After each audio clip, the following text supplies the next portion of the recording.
Yes, sir. It's been a busy week too. Oh yeah, you just came off stage, right? Yeah, I've been all over the country, and we had next week is going to be even more so. Yeah. Where are you going next week? Well, I shouldn't say all over the country. Next week I'll be with Walter Simmons team. Oh, Employee Prince George's County. We're doing a staff training all day Monday, and Mm-hmm. then we're going to do a couple programs in Philadelphia on Tuesday, one in the morning, one in the afternoon, and then with the rest of the week we're with the Pennsylvania Workforce Development Association's conference. you're in And Delaware right now, right? Yep, I'm in Yeah. Delaware. Yep, and so we'll be there doing multiple events for them Wednesday through Friday. And then next week I'll be all week in Orlando. So Orlando? yeah, Orlando, Florida. Yeah, Oh, wow. Okay. Then you get yeah. to go to Vegas after that, right? And then we go to Vegas. I'll be out to Vegas. Yeah, for Oh, what's in Vegas? the National Association of Workforce Development Professionals. Oh, Yeah. So this is a nonstop month. Literally every day we're gonna pretty much be on the road. So all right, friends. Are we ready? hmm So, Anthony, one thing to note, I can hear everything you do, so be careful with any kind of paper or Okay. with your wrinkle. I mean, it's cool, but just make sure. I'll get situated, and then I'll be good to go. Okay. Yeah. All right. Is he good? Is Anthony good with his mic? Testing 1 2. Okay. We ready? Jeremiah, we're going to start are we starting the live stream? Up and going. Oh my God. We've been live streaming this. We're just trying this out as an experiment to see on our YouTube channel. So, all right, everybody. All right. I'll go in 3. Ready? 1, 2, 3. Welcome, everyone. This is Bridging the Gap Pod, the BTG Pod. I'm Gabriel Martinez Cabrera. And I'm Anthony Featherstone. And I'm sorry, I'm first mishap of the day, but yeah, so this may even be good for live. Yeah. TV. This is how it happened, but, Start from scratch again. okay, Let me go. all right. I'll start. Let me go first because he's gonna have to cut it for the real production part. Yeah. Hello, everyone. I'm Gabriel Martinez Cabrera. Welcome. This is Bridging the Gap, BTG Pod. And I am Anthony Featherstone, Executive Director for WorkSource Montgomery, and we have an exciting guest here with us today, Darrell Coach D. Andrews. I've known Coach D for quite some time. He's well known in the workforce development space. You see him all over the country doing motivational workshops, teaching workforce development professionals how to do our job better, how to serve better, and how to take care of ourselves even better. So Coach D has done some stuff for us locally. I know he's doing stuff regionally and nationally as well. Looking forward to hearing you speak at the national conference in a few weeks. But we're excited to have you here, Coach D. So, I guess we'll just jump right into it. You have an interesting story. I've heard it, several times as we've talked throughout the years. But we're just interested to hear about Coach D Speaks, your organization, and more importantly, or more specifically, tell us about your journey. Yeah, and like you mentioned earlier, like my journey in workforce development. Because if I say my journey, that's gonna be a 40-minute answer. So I'm gonna narrow it down to my journey in workforce development because I think this is really important. I always tell people I didn't choose workforce development; it chose me. I was born and raised in the city of Syracuse, New York, single mom. Public welfare system, and I always say this to people, Anthony, you've heard me say it many times. I don't look at that as the worst thing in the world. You know what I mean? It was what it was. It was challenging. We had our ups and downs, but there were also some really good people in my community that cared about us. And so, but it was a workforce development organization in the city of Syracuse, New York, that decided that the place that we lived was worthy of their attention. And so it's called the Pioneer Homes Projects. And they came into the Pioneer Homes and they started knocking on doors, telling people about their workforce programs. And my mother was one of the people who listened. And so she got into their workforce development program and became a first generation high school graduate.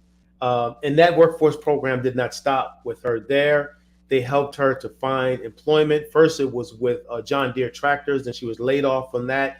And then she got the job that set her up for the rest of her life with Allegheny Airlines, which became US Air Incorporated, and which is today is American Airlines. And so we went from abject poverty in Syracuse, New York, because of the power of workforce development, to now traveling all over the United States for free. And as a kid, that was cool because you had some cool points when you live in a town and you're the one traveling all over. But it was the power of that workforce program, Anthony, that changed our lives. And so it stayed with me. I became a first generation college graduate. My brother graduated from college.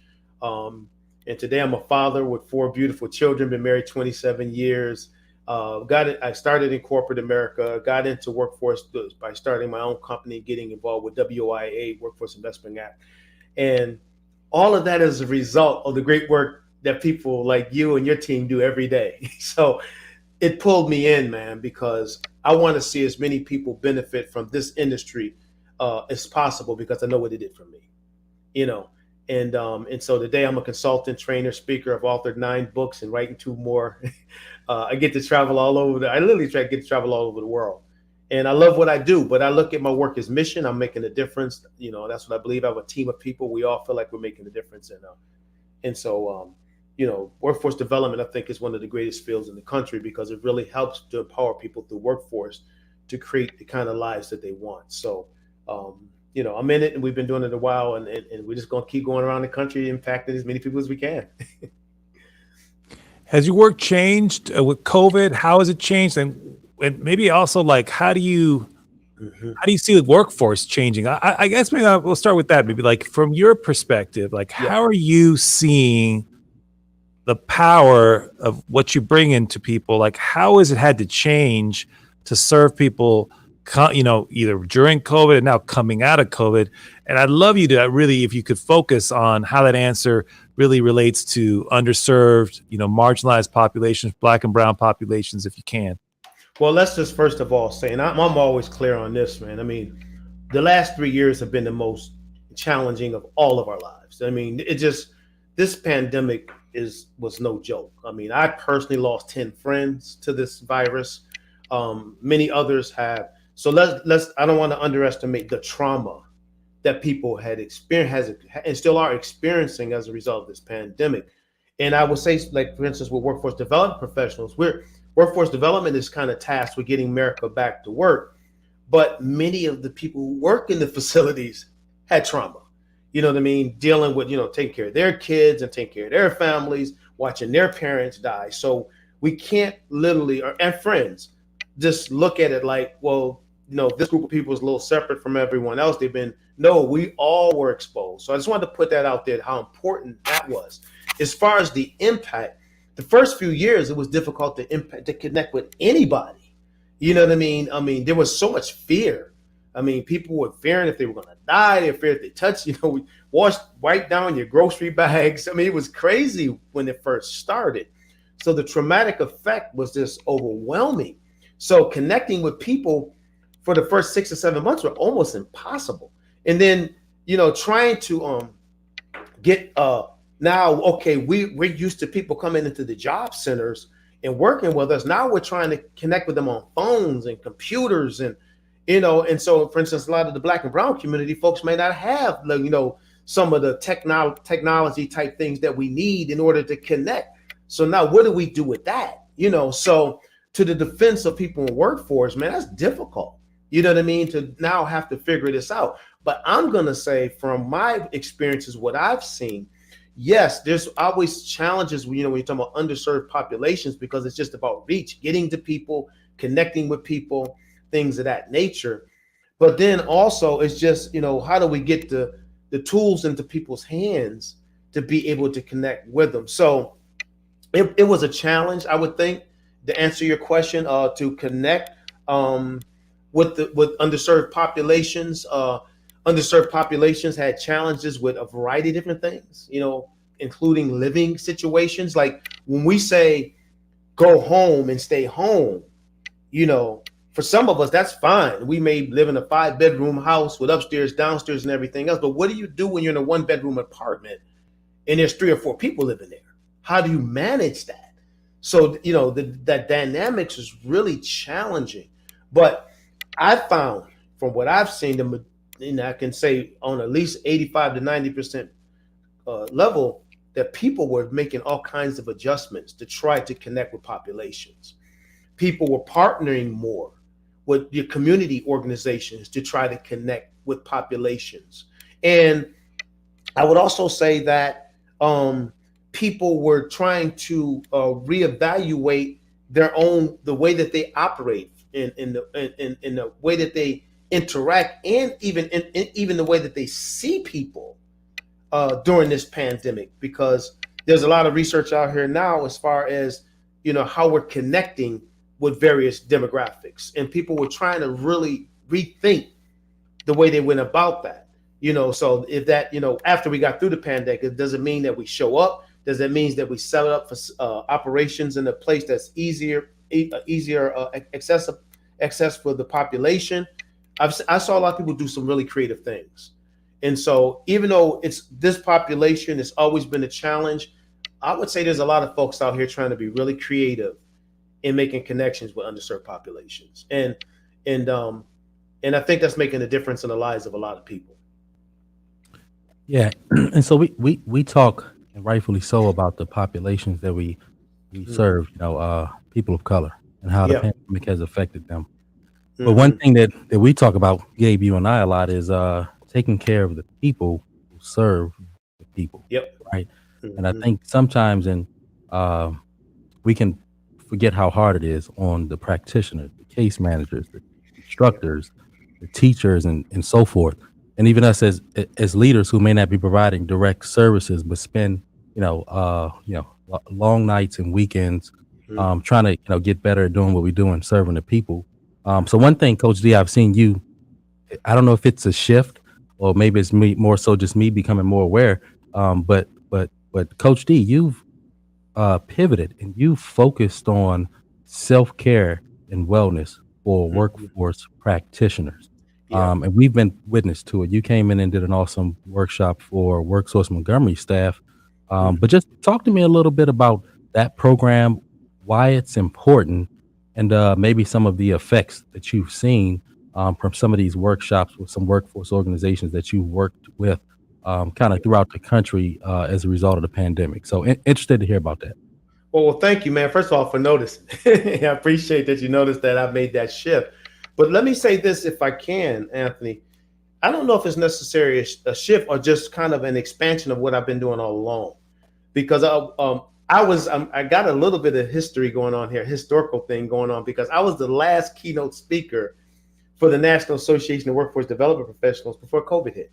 So in 2019, I was the keynote speaker. Then COVID hit the next year and everything shut down.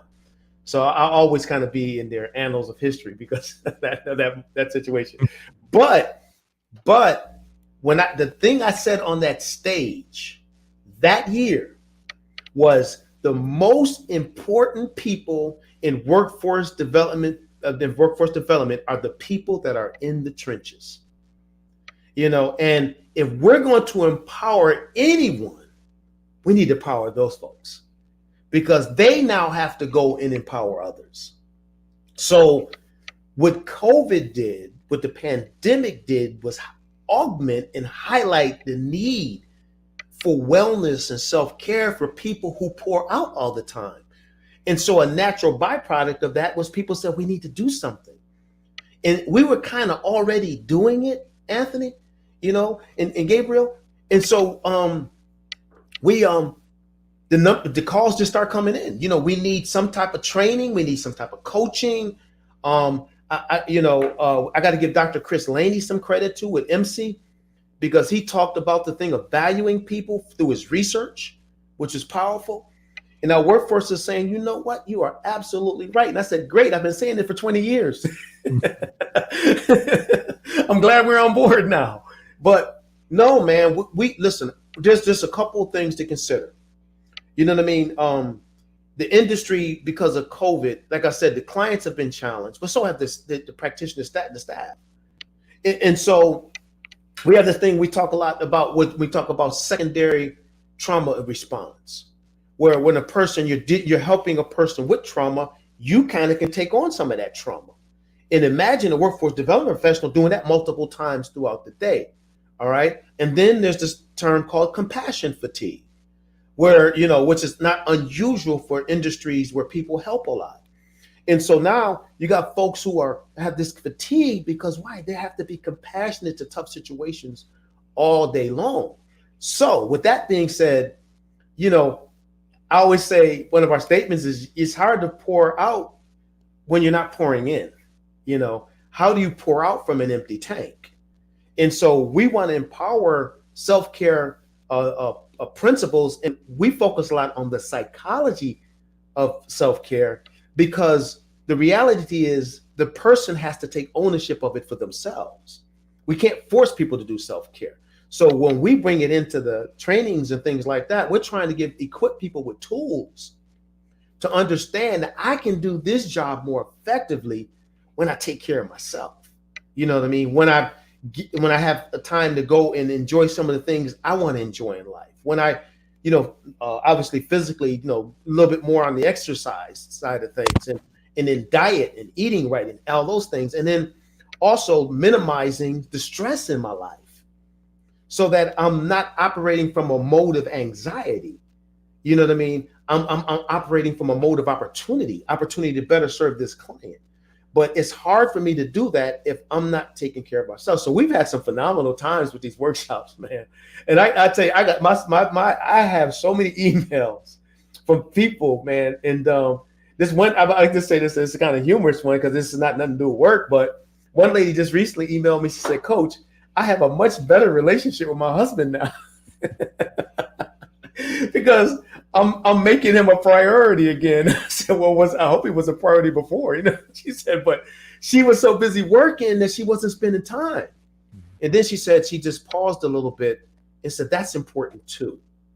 And so what's exciting is, Anthony, we're seeing people empowered all over the country, man, because we're getting them to understand from psychology perspective, you have to rewire yourself to understand that self-care is not selfish and it's not arrogance.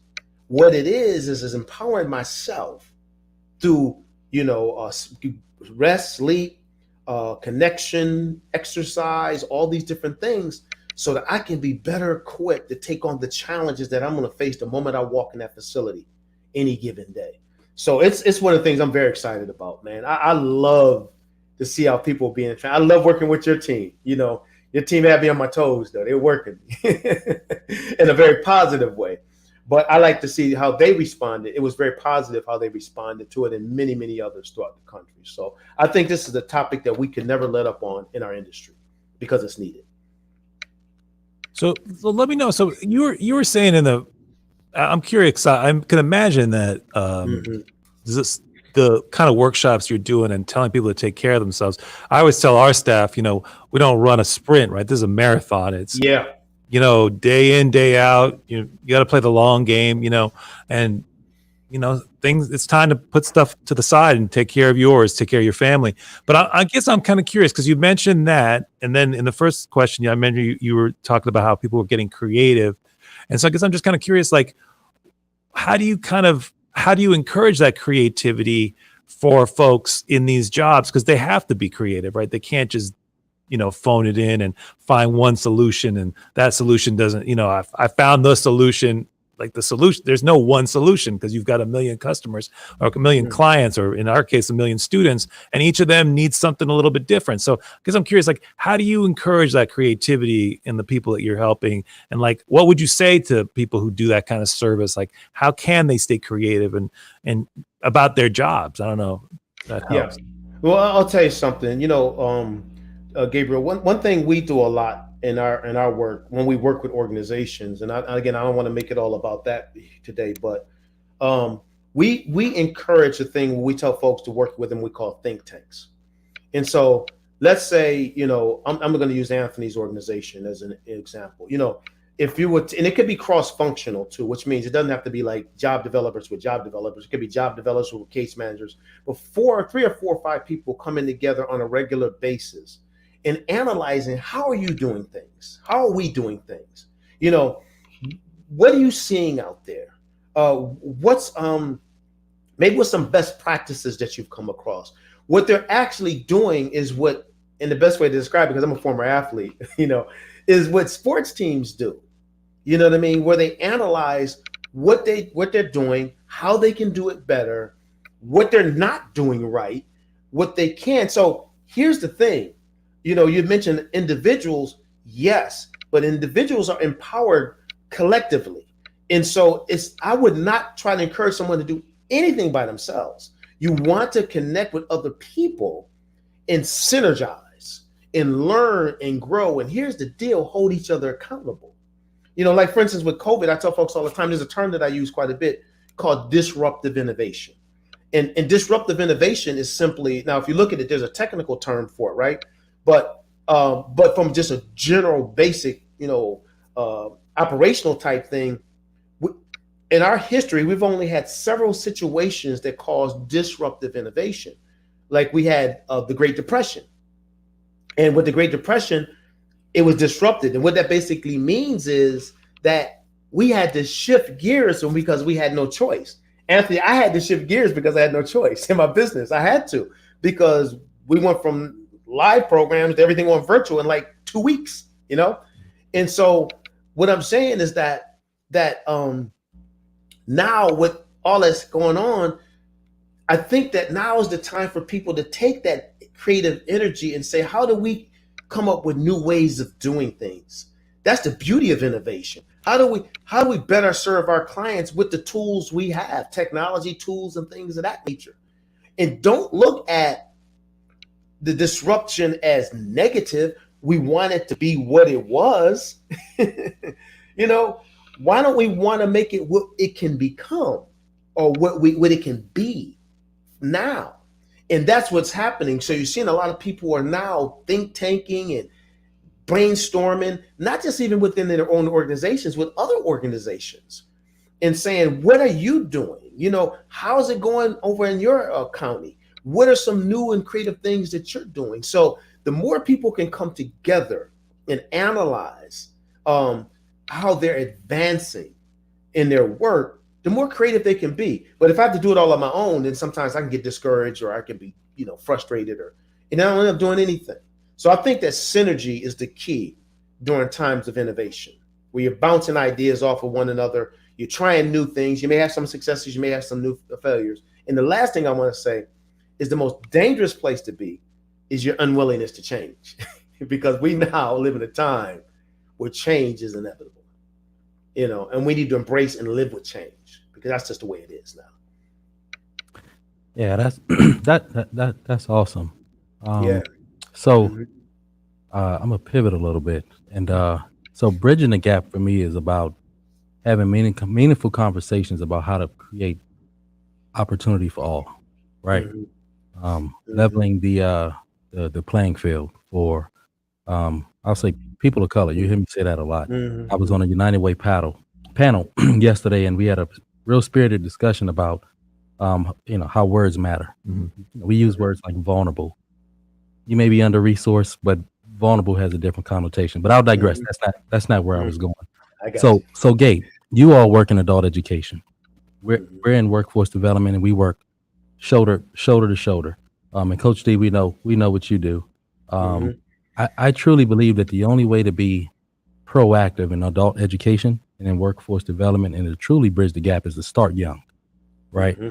Because as proactive as we think our organizations are, you really only can be proactive when you're in elementary school, middle school, high school. That's where it all starts. And if you know not, then we're trying to play catch up. So I really believe that the critical juncture in bridging the gap truly is between that middle school to high school period for young people of color. I believe in mentorship. I believe in exposure and things like that. And Coach D, I know because your daughter, Sophia Andrews, did the keynote at the last symposium. She's doing some amazing things, like Hearing Abroad. And I'm sure, I'll go out on a limb and guess that a lot of what she's doing is because of the exposure and the level of experience that she received at a young age. From the time she opened her eyes and saw you, I'm assuming, to where she is right now. How important is that exposure? Is that engagement? Is mentorship to young people of color who are dealing with inequities that kind of put them behind the curve from day one, from the time that they raise up out of their bed? So I'm just interested to hear your perspective on that, and what do you think about, that juncture between middle school and high school, and how can we really capture those young folks and really get them on the right track and being proactive from an adult education workforce development standpoint, so that we can truly try to bridge that gap. Yeah. Well, first of all, thank you about my daughter. Just I am so proud of her. And again, as you alluded to, she's going to be with me in Vegas, and she's going to do it again. So we're going to co-present this time. Let me just I'm going to answer your question in a two-part. I'm going to first of all talk about Sophia and the way we raised our kids, and then I'm going to talk about this middle school to high school juncture piece that you're talking about. Like, so I was really blessed, I tell people, and honored that I was mentored by a guy named Dr. Miles Monroe. And Dr. Monroe is out of the Bahamas. Many people know him for his work on purpose and helping people find purpose. Unfortunately, we lost him many, many years ago. Several years ago to a plane crash. It was tragic. All right. His wife, it was a whole bunch of people. That's a pretty sad story. But I told my wife when we were first married, I want to raise our kids based upon their giftings. Now, this is a general message that most people need to listen to, because a lot of times people want to put kids in a box and say, this is what you should do. This is what you should be. This is what you should become. And as a person who has been in the youth, we've done a lot of work with youth. One of our programs in WIA was called HYPE, Helping Youth Pursue Excellence. It was one of the top 5% WIA contracted youth programs in the United States. We had a 92% graduation rate. All right. And so what we focus on, what's important, going back to Sophia, is we recognize we want to raise our kids based upon their giftings. And so what did we do? We just observed, man. We just looked and said, what do they seem to have affinities for? And Sophia, it's funny you said from her eyes when I saw her at birth, the girl literally was tracking me at birth. It's like kids, when they're babies, they can't track, but she did. I put my finger like this, went across her, and she was doing like this. I told my wife, this kid is tracking me. So I knew there was something special in there at birth. But Sophia has always loved dance. She's always loved the arts. And because of the way we raised our kids to take their giftings and work with them, she eventually took her gifting and said, I want to do something to help kids in Nairobi, Kenya. Because she had a chance to take a trip over there with a group that we trusted. And she came back home at 14 and started a nonprofit to help orphans in Nairobi, Kenya. Now she's going back and forth to Kenya. She has a team of people over there. She has advisors in the United States. And she started it when she was 14. And the reason why is because that was her affinity. That was her thing. My oldest son, Darrell Jr., is into the arts. And so he's been an artist since he was a little boy. And so now he's a graduate of Ringling College of Art and Design in Sarasota, Florida, one of the top art schools in the country. And my other son, Alexander, he's at Delaware State University pursuing sports management. That's his thing. Our kids are screaming out loud today. There's something inside of me. All right. Could you please recognize it and give me the tools I need to do this? Now, let's be clear. I'm not talking about everybody becoming the professional athletes, because you can talk to thousands of kids and everybody going to the pros. We're not talking about that. Or you can talk to kids and everybody going to be a rapper. And I always tell them, half of y'all can't rap anyway. So I don't know why you want to be a rapper. You just think you can rap. And then I rap and I show them I can rap, and they're like, that's how you rap. And they're like, I can't believe this old dude is up here rapping.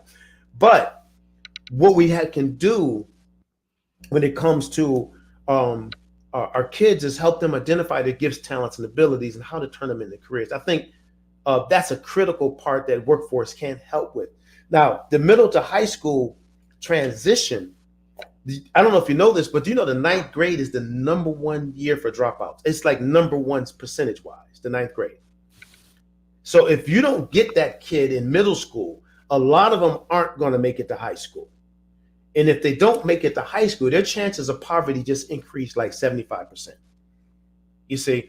And so what we have to do as early as possible is catch them where they are and start exposing them to various careers, people, maybe job shadowing opportunities. We don't just need mentors in communities. Another thing we need role models. People are willing to go into schools and into workforce organizations and just talk about their career. We were running programs. We did it all the time. We had people coming in all the time speaking to our kids. And then many of them, their eyes, and these are kids, Black kids primarily, in urban Wilmington, Delaware. That's where we ran our programs, who were being exposed to all kinds of careers. And so now, and then the ability to ask questions of people, and so now when I get exposed to this and I'm going out and I'm interacting, I'm job shadowing, I'm learning and I'm growing, then a thing for me, what we talk about all the time is called academic relevance. Academics become more important, and I understand why I need to stay in school. Because if I don't know why I should stay in school, then maybe school is not that important. But if I know I have the ability to accomplish this career or the ability to accomplish this goal, so it has to be a unified community activity, where it's the school, where it's workforce development, even higher ed, VOTEC, all these different people, community organizations coming together with strategies and plans on engaging these young people. This is not the responsibility of one organization. It should be a collaborative. Now, I'm going to say this before I go off of this topic. I do a lot of work in Texas, and I'm not trying to, pump Texas up. They have a thing called the Tri-Agency there. And with the Tri-Agency, higher ed, education, and workforce have created a separate entity in which they work together from what they call the cradle to the grave. And so there's plans going on from when the kids are in kindergarten to start positioning them for future success.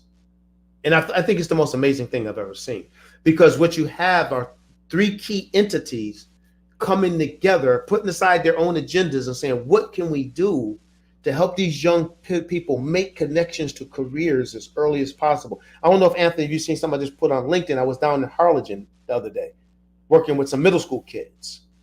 And after I got done, they went and started having conversations with about 75 professionals on different careers. That's how I think you bridge the gap. That's how you make the connection. And as you said, the earlier, the better. So now I'm going to flip it on Anthony's because so as an adult ed person, I obviously I hear what Anthony's saying. Obviously, ideally, right? I mean, someone once told me, right, the difference between a for-profit and a nonprofit was a tax distinction, and I think, I didn't agree with that. For me, the difference between a nonprofit and a for-profit is I'm trying to put myself out of business, right? Like the problem that I'm trying to solve, in an ideal world, it wouldn't exist, and then my job shouldn't exist. I should go look for another job, right? And so, but because I'm adult ed, my job is to pick up the pieces, as it were, or where the system broke down, whether that be for immigrants who didn't have the ability or the wherewithal, the opportunities in their own country, or unfortunately, even in a wealthy country like ours, which got a lot of people of color mainly, unfortunately, but not always, but typically poor for sure, that they don't get the same opportunities, even though we say this is a land of opportunity. And it is in some ways, but there are lots of people who fall off. And my job is to try to help do with those folks what someone should have done years ago, right? But that's water under the bridge, right? And that's an ideal world. They would have had that opportunity when they were younger, but they didn't. So now I'm faced with someone in their 30s and their 40s. And I guess I'm just kind of curious where you see workforce development. How do we help those folks? Because for me, some of it, I feel like is a lot of times I feel like the world has beat them down and kind of said, without meaning to, kind of what they said, what Anthony said, but they mentioned it in a different way, meaning you had your chance, you didn't take it. Sorry, right? And so I find a lot of our students have internalized that. And so they're always like, well, not for me, but for mine.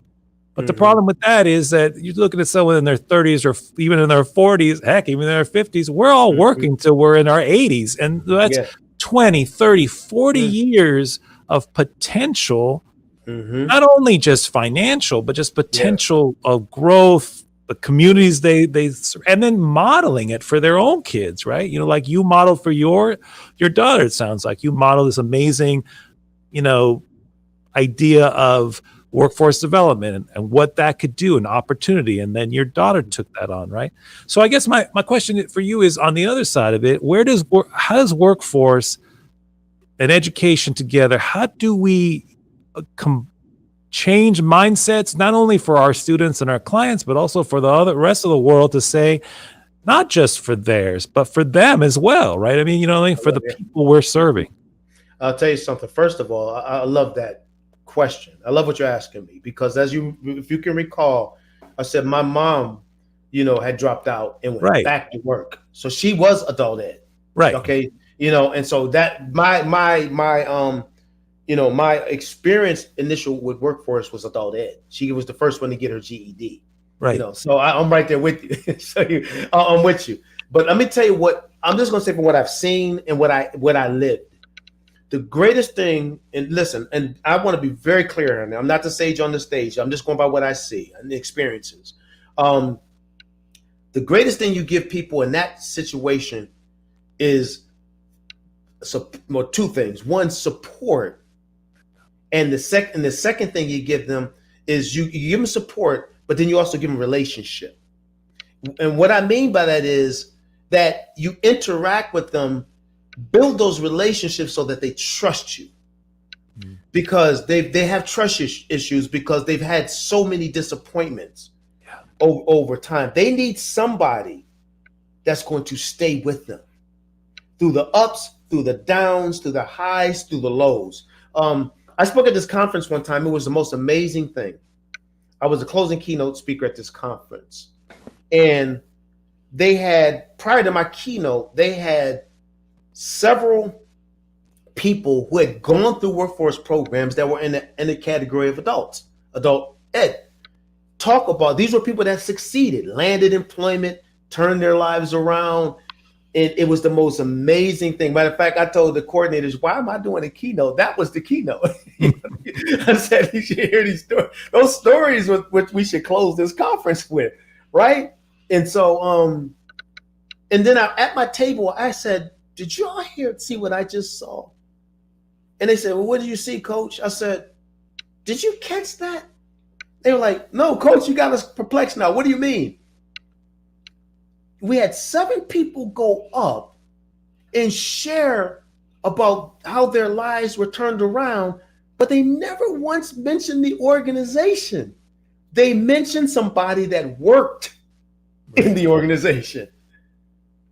That person took the time to build the relationship with this person that caused them to turn their lives around, trust them, and then make decisions. So let me say this, because this is an important thing, and I share this with workforce practitioners all over the country.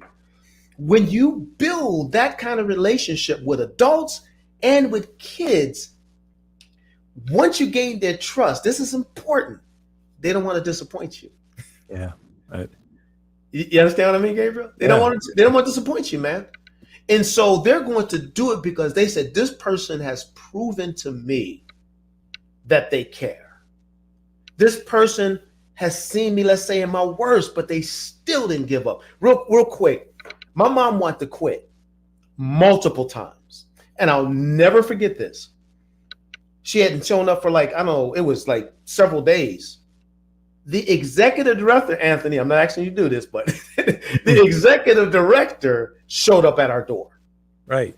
And knocked on it. Now, we lived in a tough project. Don't get me wrong. We're in Pioneer Homes in Syracuse. It's the first project in the United States. All right, that shows you. But he knocked on the door and he said, Connie, where have you been? We've been calling. You haven't been picking up your phone. What's going on? He said, you were one of our shining stars. And she just said, I'm having problems. I got my 2 boys. I'm trying to figure things out. He said, listen, we will work with you with all of that, but don't quit. And then he said something that was just life-changing. I can't remember how old I was, 4 or 5, but I still remember it. He looked over at us and he pointed at us and he said, hey, Connie, I want to say something to you. The way you go, they will go. They're watching you. You have to be the person that shows them the way. And then my mom, from that, I saw tears come down her eyes. He said, we're here for you. She got back in that program. She graduated. And she was even the class valedictorian, which, you know, they had a class valedictorian. And that's when our life changed. What is that, gentlemen, I'm trying to say? That's relationship. That's some person that took this lady and said, no, you are too important to quit, and we're not going to let you. But also keep in mind, they had gained her trust. So she felt comfortable saying, you know what, let's go ahead and make this happen. And it changed my life, gentlemen. It really did. So when you talk adult ed, we can be here for like 100 years, because I know what my kids are doing. Anthony, when you see Sophia doing all that, was a byproduct of what took place way back then in the 70s. If that would not have taken place, I wouldn't be on this podcast right now, because that opened up the door for me to be the man I am today. It really did. That's why I do workforce development. I don't know why other people do it, but that's why I do it, because I'm a beneficiary. I am. Yeah. Generational impact. Generational impact. Yeah, one person at a time, one relationship at a time. I one relationship make me all teary, but I totally I buy it, man. I'm with you. I'm with you. But that's how it works. All you executive directors out there, go start knocking. He set the bar high. You're not knocking on doors. What are you doing? Man. Yeah. Get involved. Get involved. Yep. Get involved, man. I mean, you know, I got to tell you something real quick. This is this real additional part to this guy mentioned, Mr. Head. I spoke at a conference in New York, and there was a lady in the conference that was in full blown tears as I was sharing this story. I'm like, why is this lady crying? It was really interesting. So after, you know, my presentation, I walked up and said, you okay? And she hugged me. She said, I can't believe you mentioned Mr. Head. I said, what do you mean? She said, I'm from Syracuse, New York. Mr. Head's wife and my mother are best friends. I said, you have got to be kidding me. She said, Mr. Head died 10 years ago. His wife is still alive. Would you like to talk to her? And she calls Mrs. Head, and I shared this story with her. She is in her 90s, and Mrs. Head just crying. And she said, I knew my husband made a difference, but you, speaking to you right now, young man, just brought him back to life. I can see the impact of his work through this conversation. She was in full, and I was in tears. We all were crying, you know. And I said, Miss Head, your husband changed the course of my life because of his commitment to my mother. And I shared what's happening with my kids. I've been married, you know, at the time when I talked to her, it was like 22 years. And I said, you know, it wasn't for your husband, I doubt very seriously I would be doing what I'm doing today. And she was bawling, man. So this is pretty, you know, Anthony just used the term I use a lot, generational. What I call Anthony, generational transformation experts, man. And that's what I believe we all are. We think about sometimes too much about the moment or the challenge of the person that we're seeing in front of us to peer past that into the future, what happens when we impact that person. That's the beauty of this work. And that's why I'm committed to it. Because I know if you change one person's life, you can change a whole lot of people's lives as a result. Yep, that's what it's about. So I think, gentlemen, we could probably do this for a few more hours for sure. But we're nearing time. Coach D, this has been a pleasure speaking with you. We know you are a busy man out on the road, putting in the work, doing all the things that we just talked about today. And we really appreciate you taking the time to stop by and talk with Gabe and I on the the Gap podcast. But before we get off, if somebody wants to contact you, let us know how. Let our viewers know how they can get in contact with you. Yeah, well, I mean, there's a couple ways you can. Obviously, there's the website CoachDSpeaks.com, CoachDSpeaks.com. And another way that a lot of people get in touch with me more today than ever is through LinkedIn. So I'm Darrell Coach D Andrews on LinkedIn. So let's connect on LinkedIn, and then you can inbox me there. And I'm very active on LinkedIn. Matter of fact, I know you all use StreamYard. I StreamYard to LinkedIn and Facebook and several other things. So this is a great tool. I'm glad to see that you're using it. And that's another good way. So LinkedIn, Darrell Coach D Andrews, or my website, CoachDSpeaks.com. Well, I'll definitely be linking to you. I gotta find you on LinkedIn. That's fantastic. I want to have another conversation, have you out to talk to our folks too. Yes, So sir. Yes, sir. maybe we'll do I a would love to joint do that. thing with our staffs. We should That think about works. it. That Yeah, works. yeah. Yeah. Well, my I God, appreciate y'all in Maryland. It's been good. I mean, I guess I'll be with Walter's team, and I was just with Frederick Workforce Services not too long ago. So we're starting to do a little bit down there in Maryland. It's been really nice. It's been neat. Mm-hmm. I'd love to talk to you more about Texas too. So I think we'll take that for a round 2 of the. Maybe we'll take it private. But Yeah, Anthony, I think it's been a wonderful podcast. It's been amazing. It's been amazing. And I guess, with that, we will close out and we'll thank all of our viewers, our millions of viewers out there in viewerland millions for tuning in, and wish everybody an enjoyable day. Right. Thank you. Thank you very much. Thank you. Coach D, so nice, man. Oh man, it's a pleasure. It was a pleasure. Thank you all for this. I'm just so passionate about this stuff. And yeah, I could tell, and I appreciate. I'm going to reach out to you. Maybe we could have